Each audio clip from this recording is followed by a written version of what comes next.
Kade Simpson is next. Simo. You smile because, that's just what Kade Simpson does to you, because you just, we love him. I love him. I've loved him since I first watched him play. And then there's a little bit of sadness because we understood that this, is now his final year and he's retired and, we're never going to see him again. And so this review will be a little different because it's not so much about looking towards the future, because really there is no future with him. But having said that, I was really pleased with what we got to see this year from Simo. Being it was his last year, and there was probably a patch of form in the year where it was looking like, he's struggling a little bit. I'm talking about rounds 9 to 12. Those 3 games, he sort of just didn't win a lot of the ball. I know that there was a lockdown role spoken about at the time, but it just sort of looked like, he could be struggling a bit. And then as he does every single year, he just found a way, and the veterans talk about it, it's a marathon, not a sprint.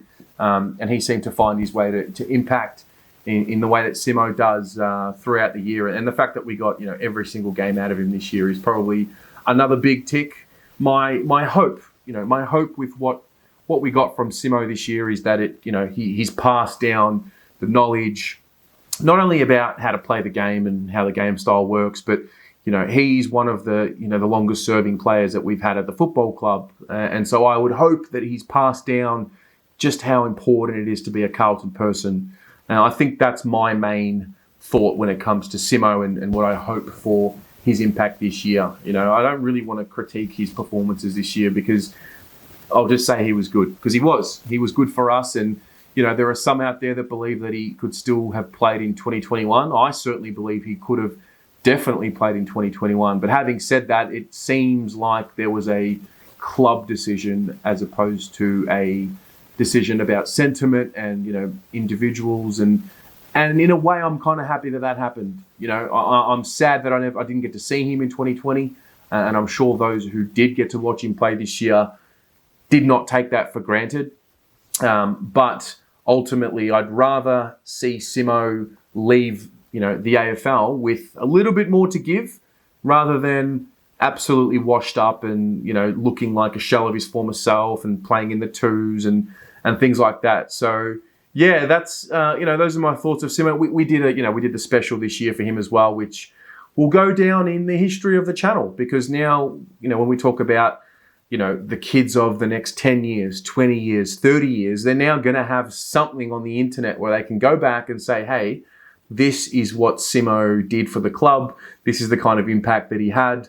And I think that's really cool. So yeah, look, he hovered around the 15, 16 possession mark a game. He actually averaged right on 15 and a half a game, which is, when you look at you look at that in isolation for 2020 and you sort of adjust it to what a full game would look like, as we've become accustomed to seeing in our lives. He was right pretty much on his career average and what he's been doing for the last few years. He had a really fascinating patch of form. I think it was 2014 to 2017 where he was getting these 25s a game, 28s a game, and he was solid. But we didn't need him to be that this year. So for me, it was the passing of the torch. Guys like Williamson, who got a solid year with him on field this year, I think that's really beneficial. I think even guys like Sam Petrevski-Seton, who got a year with him in the back line, learning off him, I think that's going to help us in the long run. And, what have I got to say? I'm happy with him. I'm proud of him, proud of his career. He's one of the few players left who have retired that are now sort of older than me. So the majority of the group are now younger than me, which is a different experience for me personally.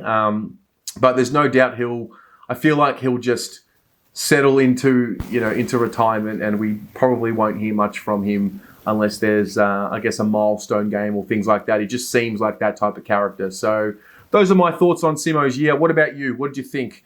Do you think he maybe definitely should have gone on next year? Do you think we made the right decision as for the football club to have him retire and look to the future? I personally think we've got plenty of options down back, and eventually we needed to blood them and utilize them next year. And when you talk about guys like Nick Newman coming back in 2021, it seemed like a no-brainer for me. So let me know what you thought in the comments below, and we'll go from there.